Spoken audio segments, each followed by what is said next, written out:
Hi, I'm Dipavali Hazra, bringing you the headlines at the top of 3 o'clock.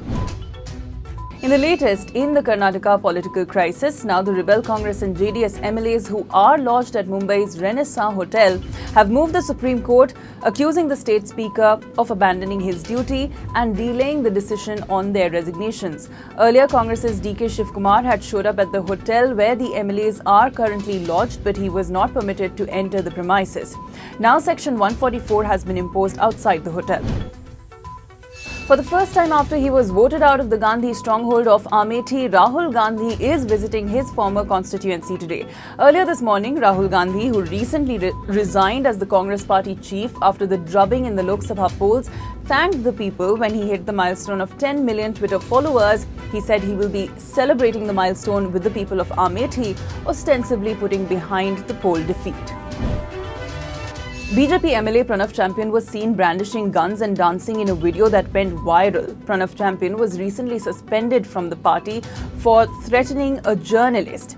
The MLA was apparently celebrating his homecoming after a leg injury. Police said that they will look into the matter and also verify if the weapons are licensed. The army has issued a directive to all its serving officers to quit all social media groups, including WhatsApp groups, where non-serving members and even veterans are present. This directive has been issued citing security threat. Officers-only groups will be permitted, but these too will be checked periodically, and the identities of the members would need to be identified and verified. The move, according to sources, follows attempts by foreign intelligence services to gather information using social media sites.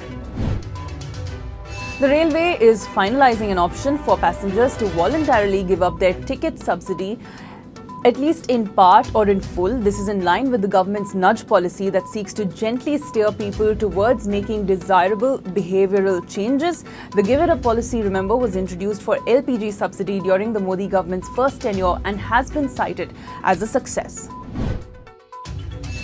The India-New Zealand semi-final match resumes in Manchester after rain played spoil sport yesterday. However, the sky remains overcast and reports predict the possibility of more rain. If the match gets washed out again, then New Zealand will crash out of the semi-finals and India will enter the final. That's all for now. Stay tuned for more updates.